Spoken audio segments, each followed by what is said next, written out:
Welcome to this week's episode of The Higher Self. I'm excited for this one because I bet you guys have been thinking that all of our guests were men. And I've been asking my team, we gotta find a woman. I want a powerful woman. I want a woman who is kicking ass. I want a woman who's taking names. I want a woman who can show our female listeners that there is absolutely nothing stopping you from financial abundance. And I think we found the right woman. Codie Sanchez, how are you? I'm so good. Thanks for having me, man. So that was a big intro. I know. You better not let them down now, right? Yeah. Tell us a little bit about yourself. So I run a company called Contrarian Thinking. Okay. Media company. Got about 2 million buds on the internet now following what we do. And our mission is sort of freeing minds and building bank accounts. And how do you do that? And by the way, I love right away contrarian thinking. When you named your business that name, what were you thinking? Well, it was January of 2020, and I was in private equity at the time, and I thought people were losing their minds. I thought we were losing the ability to question narrative. We weren't seeking truth anymore, and we all had to subscribe to one methodology or one ideology or another, and we were becoming very divisive and losing our critical thinking. And so I thought, well, I can't see my friends anymore. I used to travel nonstop. I can't have the discussions that I want to on a deep level. So what if we take them to the internet? And I'm going to start a newsletter, but I really wanted it to be a dialogue between some of my friends. And so I started this newsletter where I would really think critically on a subject and then email it out. And it started growing pretty quickly. And that became what is Contrarian Thinking now. Beautiful. So it all started because of COVID. Yeah. I want to talk to you for a moment about that because I remember the first day that COVID happened. I was living in California. It was like the first day of the lockdown. And I went for a run and I got on my phone and I remember thinking, and team, if you could play this video. State of California is completely shut down. And it made me think of this quote: the season of fear and sometimes the season of failure is the perfect climate for success. See, it made me think about the fact that for many of us, we experience life in a way where every time something goes bad, we go in and out of emotional fear. And I want you to think about that for a second. I want you to think about a life lived where when a client backs out on you, you start doubting yourself. Or when a file goes wrong, you start to worry. In essence, when life is lived that way, what we're really saying is that we're not living as spiritual beings. We're saying that our life is, and our happiness is not based off of spiritual beliefs or our inner values. What we're really saying is our life is based on circumstance. And I don't know about you, but that's not life. You see, inner happiness and inner peace must be predicated on something much, much greater than circumstance. Businesses are being shut down right now. People are getting sick. And yet, we still have an opportunity to be happy. We still have an opportunity to find happiness. And the way you find it is to go within. What a great opportunity to find the new discipline. What a great opportunity to learn to move past fear. What a great opportunity for those of us men that are so busy, we avoid contact with our kids and we call ourselves great dads. What a great opportunity to sit with them, teach them, play with them, enjoy them. I don't know about you, but you can choose to see the negative in every situation, or like this beautiful snow-capped mountain, you could choose to see the beauty in every situation. It's the same as choosing to live a life of fear or live a life of love. And right now, if you're a business person or a salesperson or heck, a person, what people need most around you is they need to see love and hope shining through you. They need to hear that message from you. They need to see the example from you. This is a wonderful opportunity to show everyone what you're made of. And if deep in your heart this resonated with you, and you could say, holy shit, you're right, Danny. I've been living based purely on circumstance. When circumstances are good, I'm good. When circumstances are bad, I'm bad. Then this is a great opportunity for you to find your true self. Go within. Sit quietly. Meditate. Pray. Run. Connect. Clean up your diet. Both your mental diet, both your music diet, your TV diet, and of course right now, your physical diet. You're a mind, a soul, and a body. It's time to shut off the TV. It's time to pick up a book. It's time to meditate and pray. It's time to go out and enjoy nature. And yes, on the business front, it's time to find a way to win. Because when times get tough, you get tougher. I remember saying into the camera, okay guys, this thing is happening now. You have a choice. Either A, you're gonna let it affect you, or B, you're going to act as if life is still carrying on. And I remember thinking that, and I shared that with everybody because truly, I believe that life on the outside is a reflection of what's going on the inside. Yeah. You know, and if you let the things that are being placed in front of you outside affect you, something will always affect you, right? And I remember telling everybody, people are going to grow businesses, people are going to come out on top, and some are going to suffer. And whatever happens is a result of your thinking, your feelings, and your emotions about who you really are. And you started something that is now doing great. So talk to me about the mindset that you had back then when you decided to start this company.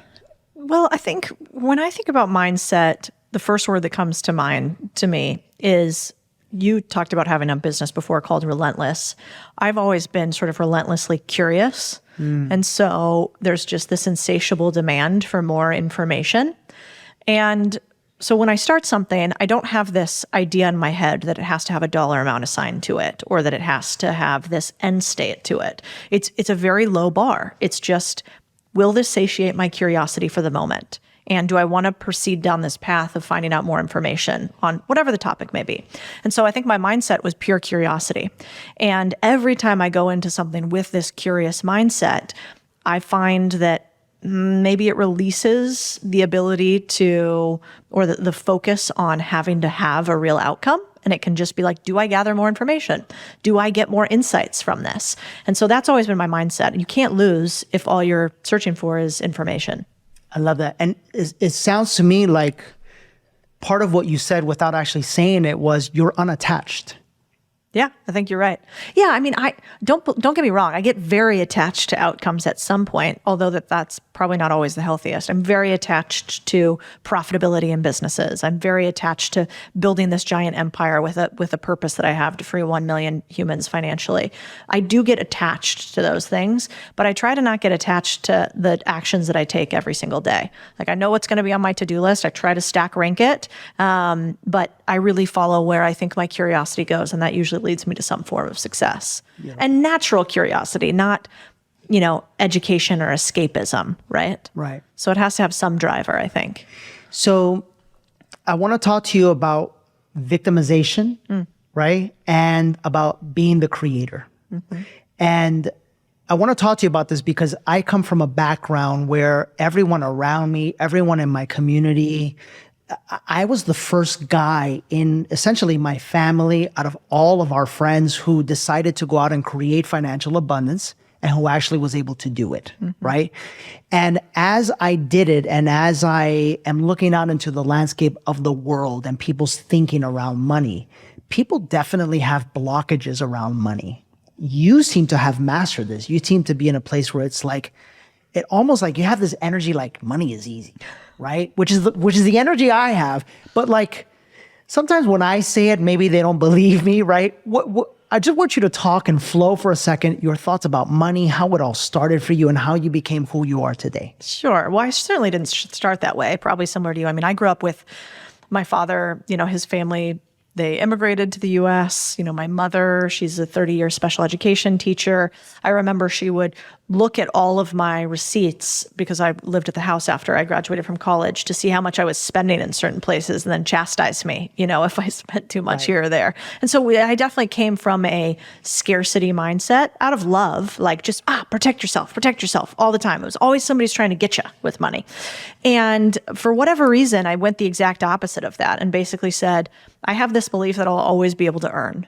Like no matter what, it's just money, we'll make more of it. And I don't have excessive spending habits. I'm not really into too fancy of things. I like nice houses, maybe that's it. But I was really big on this idea of I'm going to optimize for earning because you can only save your way to zero spent, but you have infinite upside on your earning potential. That's right. And what I've found, and maybe you found the same thing, is in the US and definitely probably globally, there are so many people that are starving for hungry, driven talent.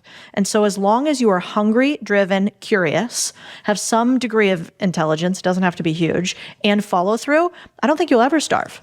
And so, once I realized that, it's like, yeah, maybe I won't have the hundreds of millions that I want to have or, the whatever millions that I have now.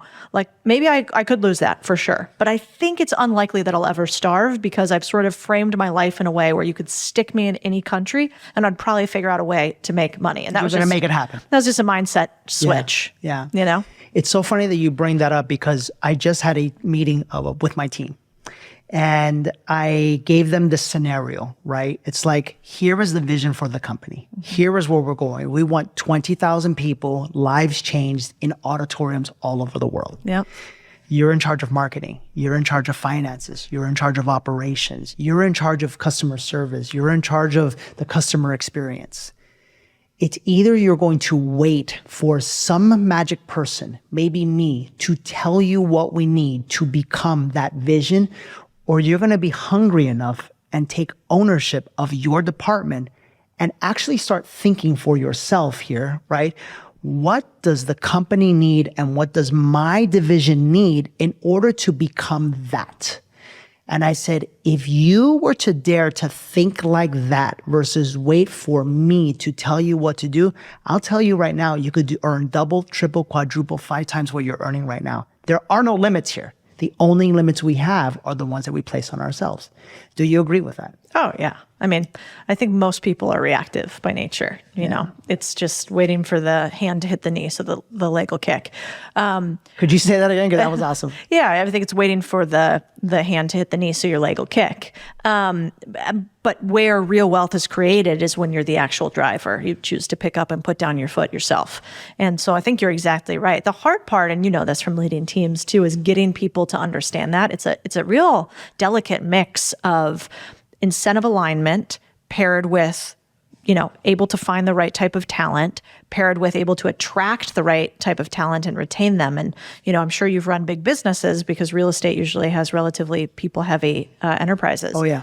But, and I've been the same. And, I think the one thing that most people don't realize is you can never get to real financial wealth, one, if you're not proactive yourself. You'll never get to financial freedom if you're not proactive. And you'll never get to fuck you money until you learn how to make other people productive. And so they got to take that first step and then you got to take the step in front of it. And one of my biggest downfalls as a boss has often been trying to fix for my people their problems.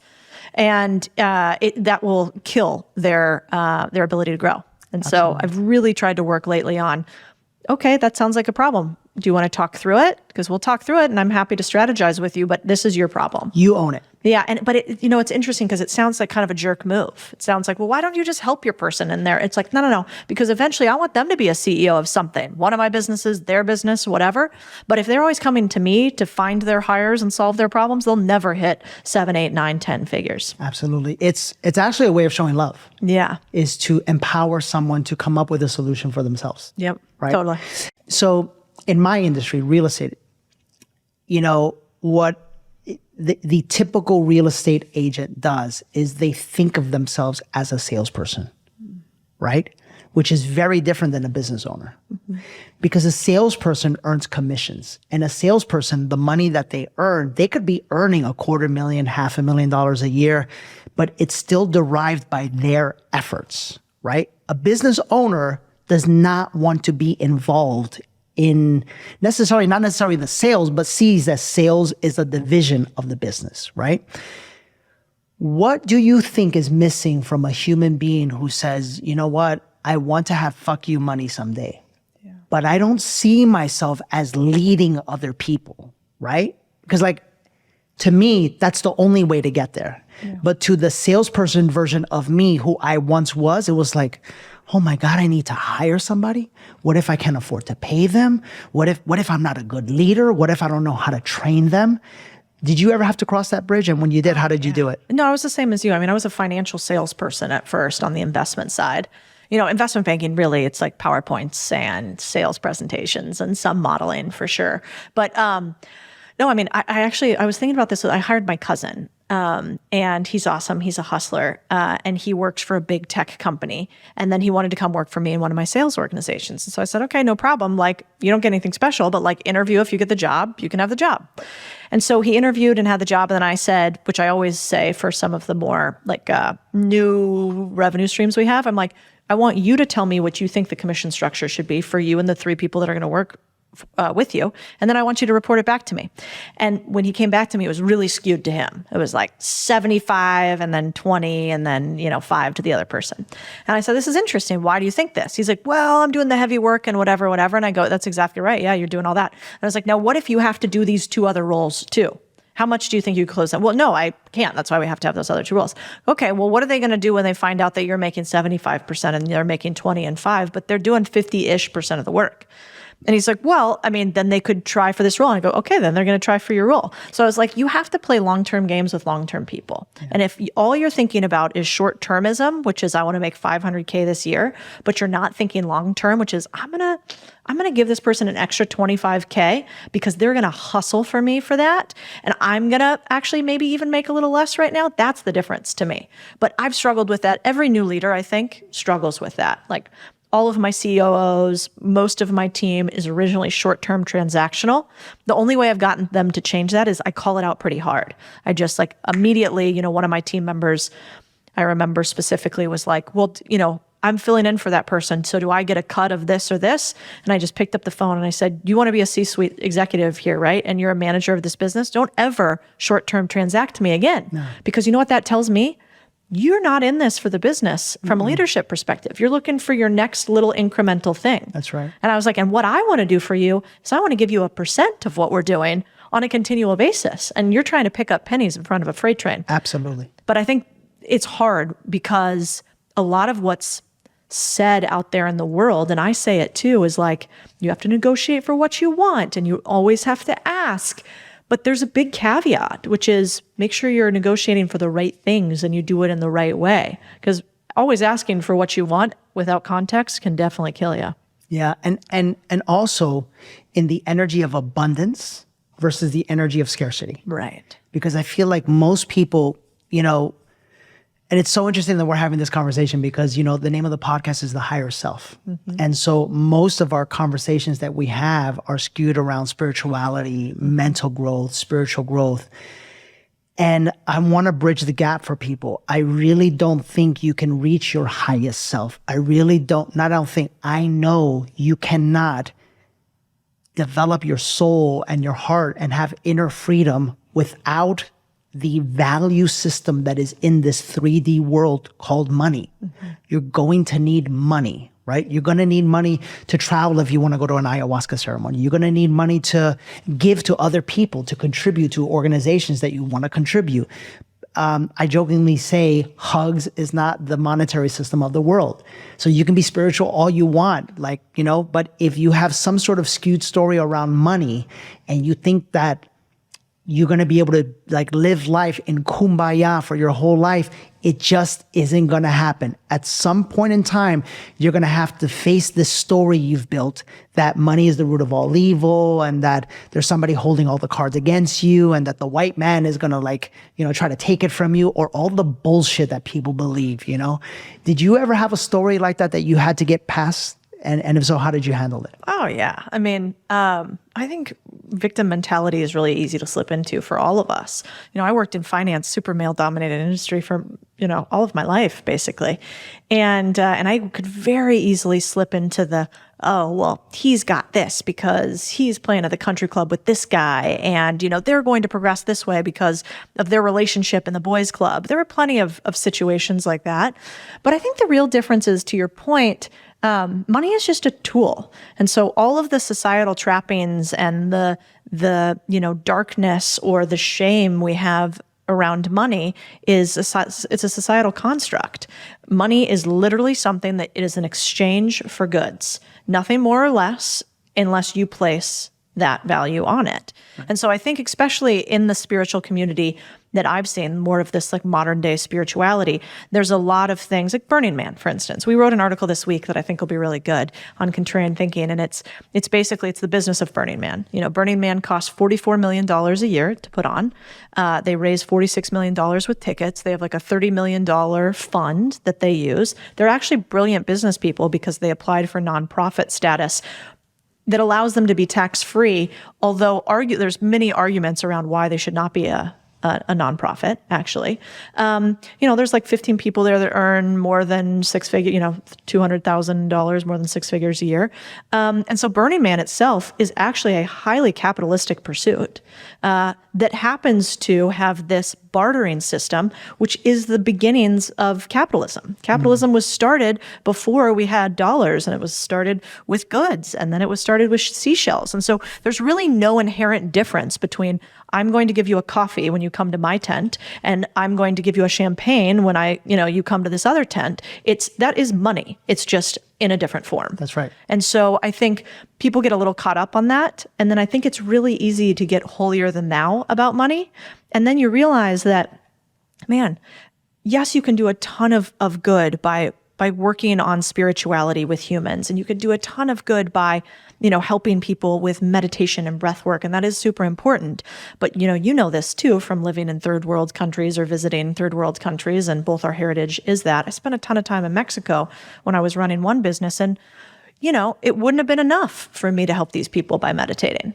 Like they needed cash. Yeah. They needed cash. And the only thing that was different from them and me, my last name Sanchez, their last name Sanchez, when I was writing stories about human trafficking and drug smuggling, it wasn't that I was American and they were not, because there are plenty of wealthy Mexicans that aren't subjected to that same thing. It was that they had no access to capital and I did.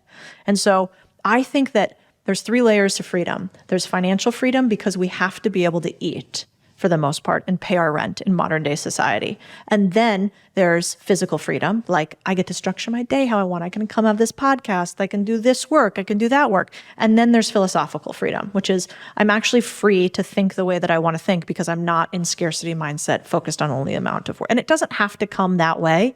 But I think for most people, getting your Maslow's hierarchy of needs done first allows you to climb.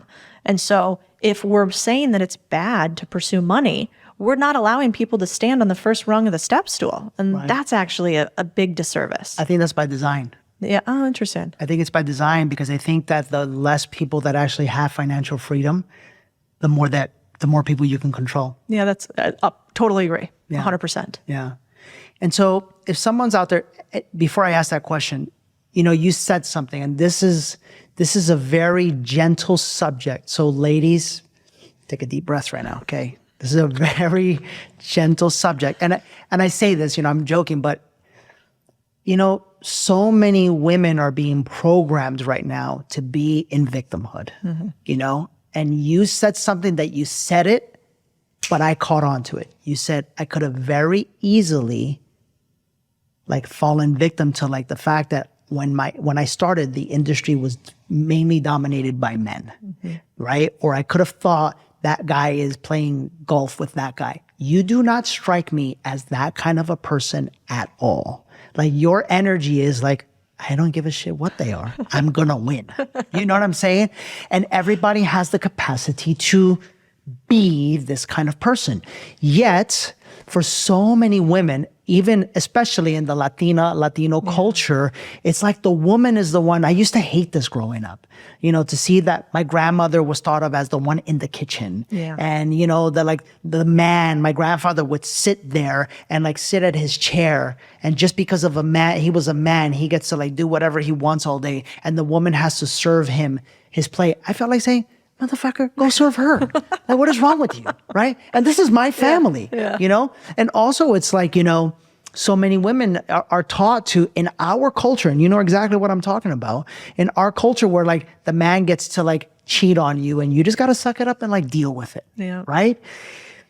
It's like this disempowerment of women. And yet the energy that I feel from you is the exact opposite. Where did that come from? And how does a woman now, because this is something I cannot teach, how does a woman start to live in that energy? Yeah.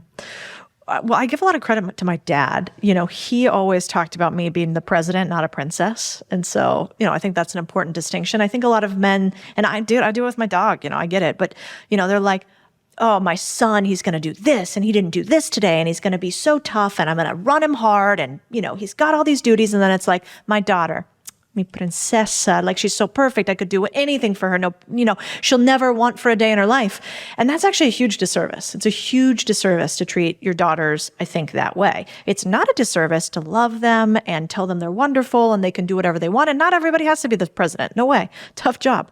But I do think that if you can serve your daughters by pushing them a little bit and being aggressive with them and telling them to go struggle and do hard things, because the one truth we all know is that life is hard. I don't know anybody that gets out of it alive. And oftentimes we have massive trauma that happens to us throughout our lives. I don't know any human, I've not met one, and maybe you have, that has lived their lives with no issues whatsoever. No. I don't think it exists. It's part of it. It's part of the journey. Exactly. And so if we know that to be true, then we should push our daughters and we should push our sons in the same way to keep striving for difficulty. And that, I think, that's what my father did when I was young. And then I continue to push myself in that throughout my life. And that made the biggest difference. Got it. I love it. Yeah. And do you think that showed us specifically with the way that you saw yourself operating in a masculine world,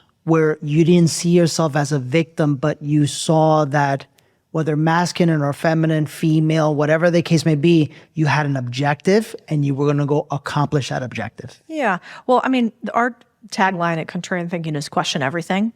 And so, I think a lot of the reasons you were talking about people are being programmed, I think people get programmed by listening and repeating to narratives that are told them. And my philosophy, maybe because I was a journalist before, was always that you have to question everything. And so, somebody would tell me a narrative like, well, he got that job because of that. And I'd say, well, how do you know that? And they'd say, well, I don't know, but, and so, somebody might say the opposite. She got that job because she was sleeping her way to the top. Well, I don't know. Were you there? Did you see that? And so just having that ability to question makes you realize more often than not, it's assumption-based, it's not reality-based. And then the truth of it is allow yourself to see the positive in things. Yeah. Like, I am a woman, and I look different than Brad, Tom, Chad, Larry, Max, and all the other guys in gray and blue suits that were working at Goldman. And so there's a benefit to that. Maybe I don't get to golf with them all the time, but, they're probably going to remember my name and I forget all of theirs. And so there's always an upside in every situation. It's the fucking grass is greener quote, except it's actually true. And so if you can just find in every situation, where is there some positive that I can use? What's my lever point here? When everybody else says that this is bad, how can I use it as an actually really incredible thing? Yes, absolutely. What came out to me was so many people, when I was training them, when I was a sales coach or when I was building the company, and I had people that come in and, want to sell real estate, they said, I have one problem. And I would say, what was that? He said, my father taught me that salespeople are like snake oil salesmen, right? So this was imprinted in them, right? And so they would have a very difficult time making the sale or closing the deal, or whatever the case may be, because ultimately either they didn't believe in themselves or they didn't find value in themselves. So this was like a mental paradigm that these people had that caused them to struggle, quite frankly. And so I would always ask them, all right, well, let me ask you this question.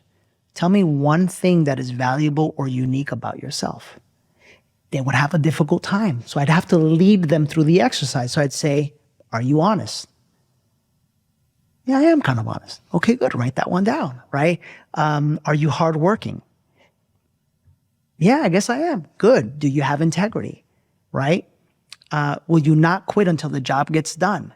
Will you tell people the truth? And all of a sudden they're able to see, right, that there's another side to things, right? And I think that as a woman is capable of things that a man is not capable of. You know, a woman has intuition, a woman has power, a woman has just wisdom that for some men, we're just not wired that way. And it seems like you were able to harness that. You were able to say, look, there's could be all of this bad stuff. And yeah, maybe I could be working in a man's world, but they don't have this. And I'm gonna harness that. What is that what you're saying? 100%. And everybody's got something, you know? And so I think use it. And you know, you can also, it's okay to have down days. Everybody does, for sure. But most people, in my opinion, in this world we are in today, could do with being a little harder. And I think they could do with being a little bit more resilient. And I think as a society, increasingly, we're getting soft, but not in a good way, not in like a way you talked about, like I accept what is now, or I stand here kind of aware of what's present and I am in the moment. Instead, it's like, you know, there's this African proverb that I'm going to butcher, but it's, you can either pave the world in leather or put on leather shoes. And I think increasingly we could put on leather shoes and realize that we're actually quite resilient. And yeah, people can say whatever they want to say to me. And that really doesn't have a material impact on me unless I allow it. And it sounds easy to do. It's not, but it is possible. And so if maybe you could just write down that that is possible and look at that every day, it could be possible that almost nothing is going to kill me. And if it doesn't kill me, I'll probably be stronger for it. And if I just believed that one thing, what would change in my life? I don't know. Absolutely. Absolutely. Talk to me about scaling businesses.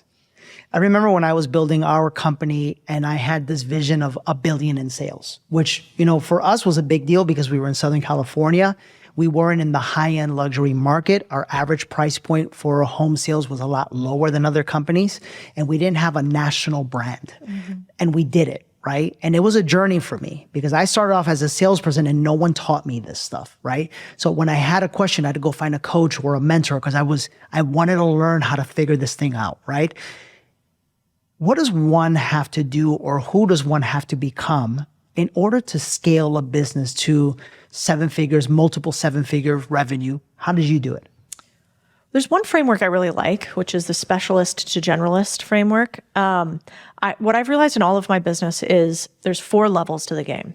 The first game is you do everything. You're the generalist that does everything in your business. And that can take you to like, maybe it could take you to your first $1 million in sales. I usually think it probably takes you to your first couple 100,000 in sales.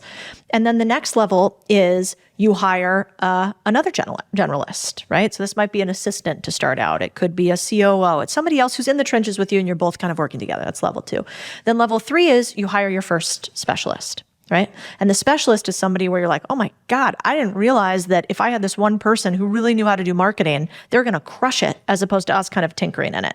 So that's the specialist level. Then you start to hire a bunch of specialists, right? And the specialists start to take over for the generalists. And at one point past that, your specialists run everything. And they start to replace your generalists. And you have a few generalist leaders. For the most part, though, you have specialists that run it all. And so I think in most of the businesses I've had, most people don't get past the level that is where they start to replace their generalists with specialists. That's hard to do because you've had like your sidekick who's with you the whole time in your business, and your business is growing really fast, but the people within your business are not capable in those same roles of growing. That's what I think kills most businesses, including the CEO. You yourself might be a generalist and have to be replaced. But more often than not is that they cannot attract specialist talent and they cannot replace their generalist talent with specialist talent. And that's what stops businesses from getting from 7 figures to 8 or 9, in my experience. And why do you think that is? Because I'm going to tell you why I think that is. I'm more committed to getting there than I am to my role in getting there. And I think for a lot of entrepreneurs, it's like they want to be the one, right? At the lowest level, they want to be the one to manage the file, right? For myself, I can't wait to replace myself as CEO. I can't wait because that means we're about to grow, right? Why do you think it is that people have such a hard time with this? Yeah, I think you're right. I think it comes down to, I think it comes down to three things. One is what you just said, which is usually it's scary to hire somebody who's better than you. It's scary when you hire a specialist and they're just crushing it in everything that you do. And you really can't oversee them anymore. They're better than you. Yeah. That's scary. And then second thing is, you have to be able to sell somebody else on a vision that's bigger than anything they could achieve. And so if your specialists are already really good, it means they could probably go build something themselves. Why is your vision better than their vision? And so that's hard to do. And then I think the third aspect of it is usually CEOs are either, the type that wants, they're a starter, or they're a maintainer. And a lot of CEOs that get to that first million and then even 8 figures are starters. They're not maintainers. And so, they're really good at let's just get the money in and get going. And they're not good at systems and processes. And they're not good at actually applying scale in a sustainable way. And so that next maintainer level, I think, is where CEOs usually blow things up, because they don't want to hire a specialist COO who then goes through everything in their business that they did wrong and redoes it all, and that takes a lot of ego tamping down to handle. That's at least my assumption. Yeah, I love that. And so for the person out there who's listening, because I just caught something, I was about to keep taking the conversation bigger, but I don't know if that our audience is necessarily at that space, you know what I mean? Yeah. So for the person who's listening and saying, 2 people here. Number one, I just want to get started making money. Yeah. Right? I've never made 6 figures in my life. How do I do it? What would you say? Well, first, I think you have to earn. Everybody that, follows me, and probably a lot of people that follow you, they talk about passive income. And I do not think you make your first 6 figures in passive income. Absolutely you have to have money to make money. Yes, absolutely. And so the first thing you got to do is you have to optimize your earnings. And I think the best way to do that is have incentive alignment, which is a fancy way of saying, I know that me, Cody, when I work in this business, if I'm in sales, it's really easy. If I bring in X in sales, then that's Y to the company, which means I could probably ask for Z from the company, right? So you have to understand, in business, we call it your unit economics. So what are you worth to the company? If you're a salesperson, it's super easy. If you're not a salesperson, you need to figure that out. So if you're in graphic design for a business, you need to understand, okay, well, I designed this, piece of graphics for us and it drove this much in revenue. Or, the average salary for somebody in graphic design is this. And so I'm going to have to add X or Y or Z to it in order to increase my value. Right.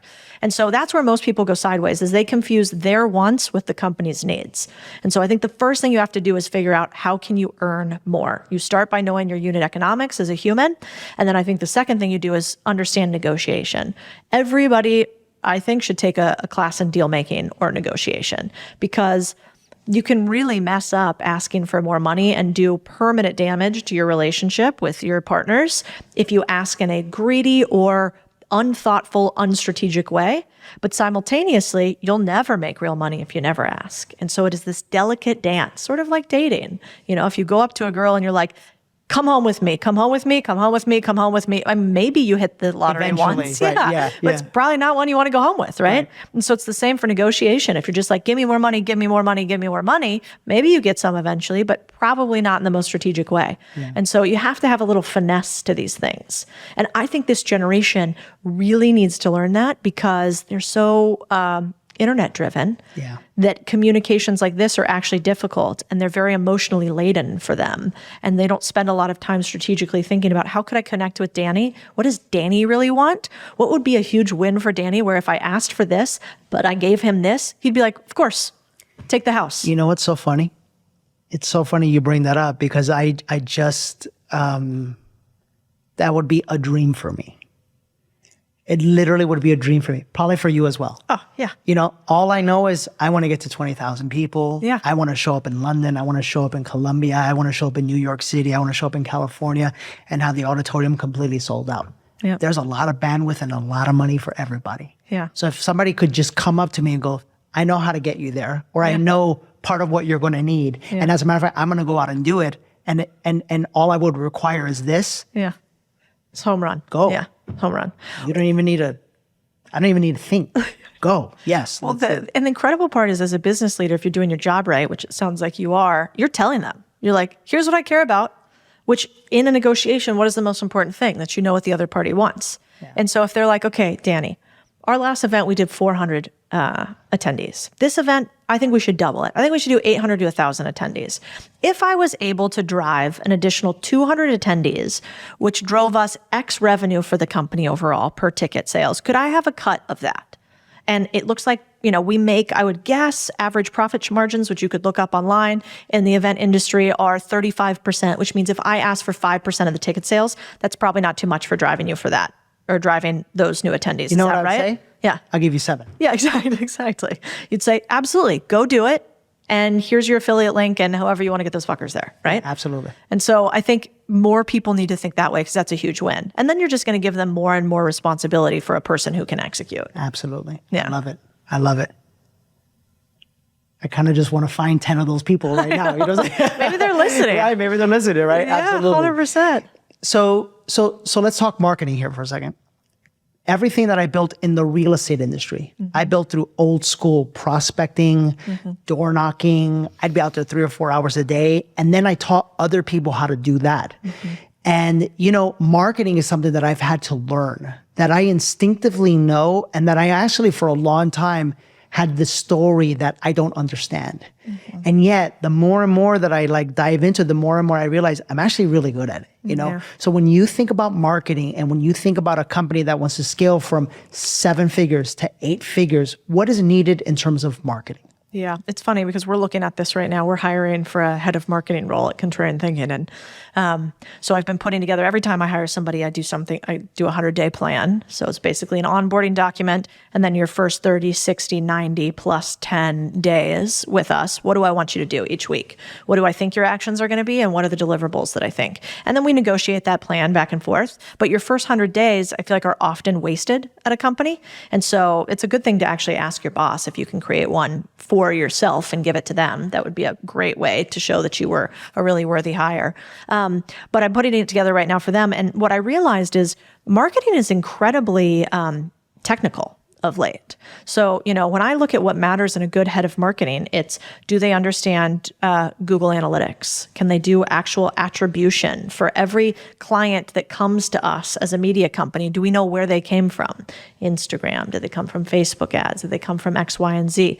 Do they understand what it costs for us to acquire a client? What's our customer acquisition cost? What's our lifetime value? So it's actually a pretty technical role. When I used to think of marketing, I was like, it's like Mad Men. They're sitting there drinking whiskeys, coming up with something to throw up on a wall and have a campaign, and all of a sudden you sell out, right? Yeah. And I don't think that's the case anymore. I think now it's a pretty technical role that comes with a lot of experience of working with data analytics and working with all this back-end software that is incredibly new.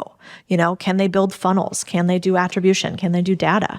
And so I've been really impressed with really strong marketing professionals. They're this mixture of tech-centric, plus they've got a little bit of math, plus they've got a little bit of that, joie de vivre, that untouchable thing that good marketing people have, which is they have an eye for something that's good versus something that's bad. So that's what I look for in marketing. But to your point, if you ask me, Cody, can you show me the back-end Google data analytics for your site and how to see attribution for each? I'm like, yeah, no, I don't know. No. But that's because I'm a little further up. But if I was a young gun, I would really try to understand the data analytics side of marketing, because I think that is really, really powerful. That and content to me, although content is still a little artsy, whereas marketing is pretty technical. Yeah. And when talking about marketing, for people out there that at the basic level want to grow their following, want to get better at content, right? Where would they start? Well, I really differentiate marketing from content. Marketing to me is revenue. It is your chief revenue officer is basically your chief marketing officer. They should be looking at anything that you do. What is the conversion to dollars in your business? And so, if you're a yoga instructor or you have a meditation practice, your content, your creative content person could fall underneath the marketing person, but is different than the person who's actually thinking about conversions. So, you might have one person who's putting up the beautiful picture of you on your, your yoga channel, doing your pose or whatever, and it's a beautiful pose and the construction's amazing and your captions are perfect and you have it timed right for the market. That's all great. But then you want to have your marketing person look at it and say, well, there's no call to action. You're not actually telling them about what we do. You're not furthering the client's relationship with us. And so you want to pair content, which is like kind of this artistic side of it, with conversion, which is the marketing side of it, in my opinion, at least.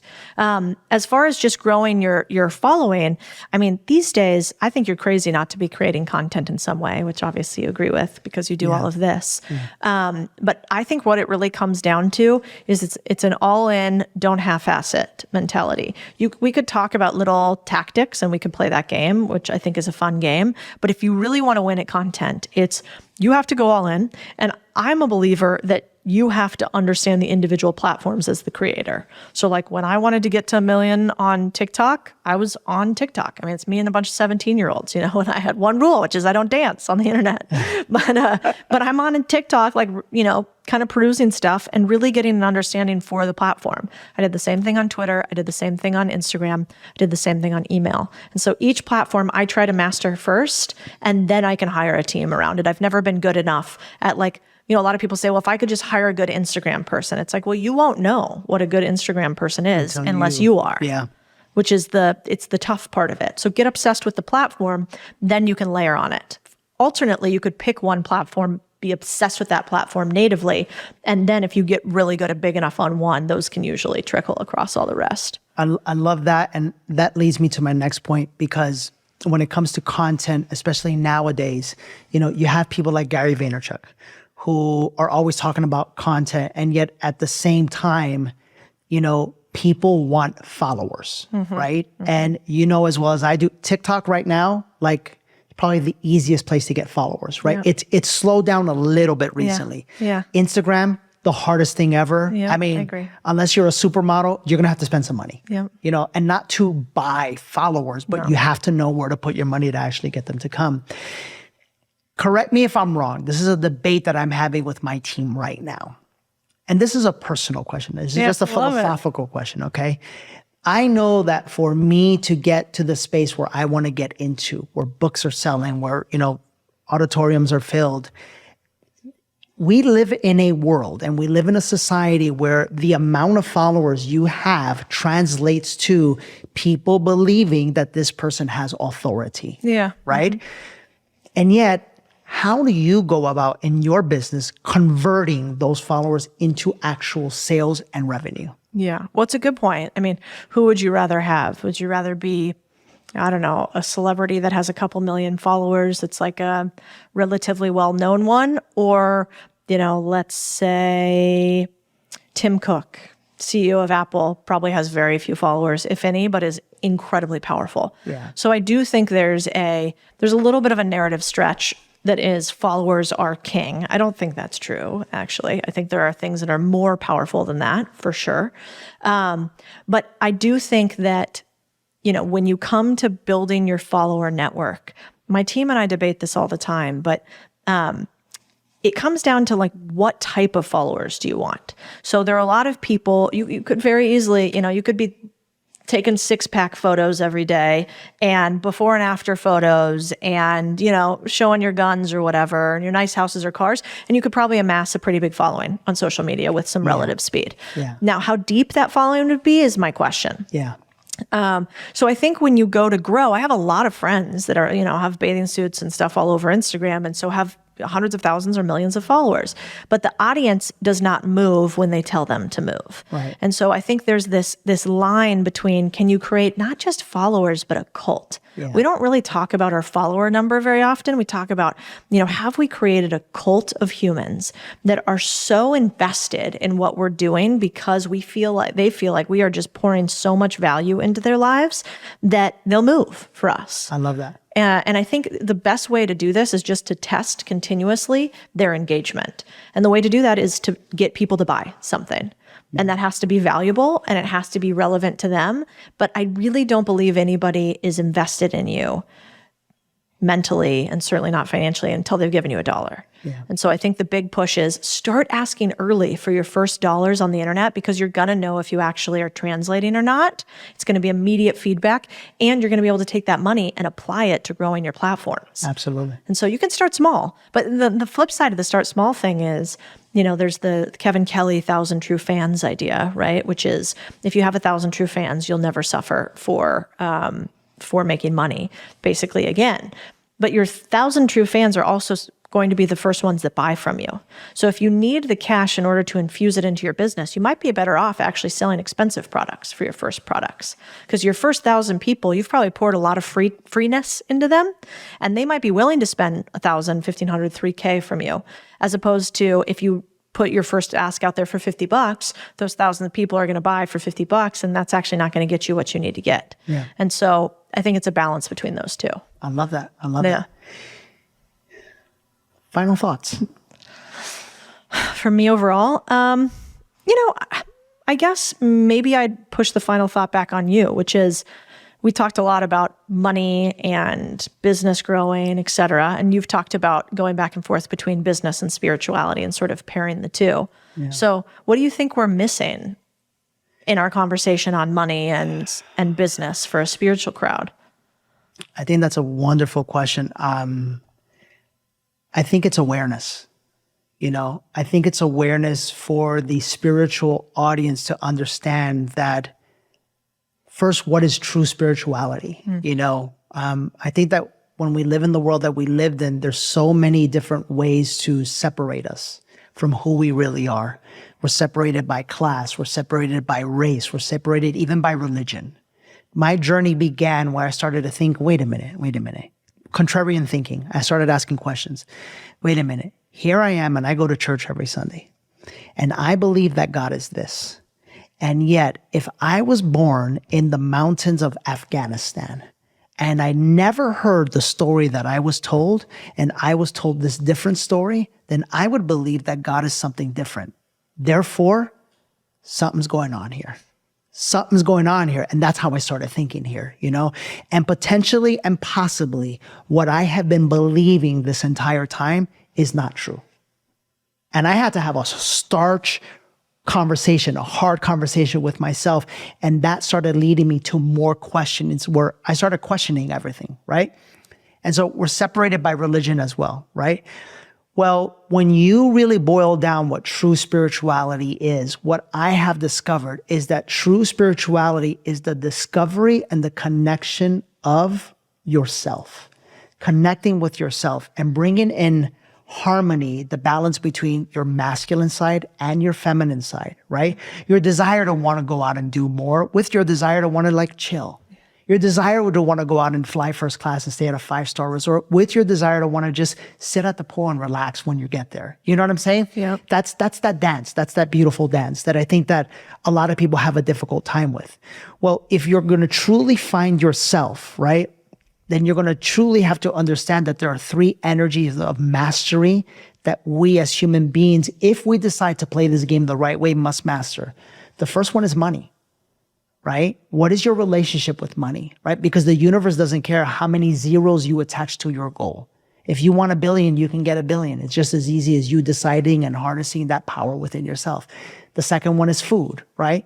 Because if you're not taking care of your body, you're not going to be around very long to enjoy this thing called life. And the third one is sex and relationships, which we didn't even get into divorce. But that's a big one as well, because when you're out on vacation, you want to be with someone that you're freaking in love with, The thing is, in all of those areas, money is going to show up. And money is going to be the determining factor whether you are able to play the game at the level that you want to play it at, whether you're able to experience life at the level that you want to experience it at. And I think that the number one thing that we're missing is a realization that true spirituality at some point in time is going to bring you face to face with this thing called victimization, with this thing that you have been taught that you can't make more money because of the color of your skin, with this thing that you have bought into that you can't make more money because of where you were born, with this thing that you have been taught or you have bought into that because you're a man or a woman or whatever the case may be, the cards are stacked against you. True spirituality is you removing all of that and understanding that life is a beautiful whiteboard and you get to draw the picture that you want to draw. And part of that is money. Part of that is money. What are your thoughts? No, I totally agree. I think you said it perfectly. Awesome. Beautiful. How do people get a hold of you? How do people know you? How do people watch you, follow you? I think the best spot's contrarianthinking.co. That's our website. Okay. And then I'm Codie Sanchez on all the socials. And how do you spell Cody? Codie. Beautiful. That's a good Beautiful. one. What's your favorite social? It's my favorite. I like Instagram for connecting, actually. I feel like it's a place you can actually have a conversation. Beautiful. So I think that's my favorite right now. Beautiful. And if people want to get a hold of your newsletter, Yeah. how do they do that? That's contrarianthinking.co. .co. It's free. It's weekly. I think it's awesome. I think it's awesome just by meeting you. I'm gonna go. I want the newsletter as well. Yeah, Absolutely. exactly. Fantastic. Thank you so much for being here. Thanks for having me, Danny. And thank you guys for being here. Our first woman, female in studio guest. This was exciting. I hope you learned a lot. I hope you were challenged. To ask yourself some questions that you've maybe been avoiding asking, specifically around the area of money. Because here's what I'll tell you. If she can do it and I can do it, I'm telling you right now, there's nothing stopping you from doing it. Have a wonderful rest of your day, and we'll see you next week on The Higher Self. Hey friends, thanks for watching this week's episode of The Higher Self. I want to invite you to go to dannymorel.com to get inside access to all of our programs and our upcoming events. And I look forward to seeing you live in person at one of our next events.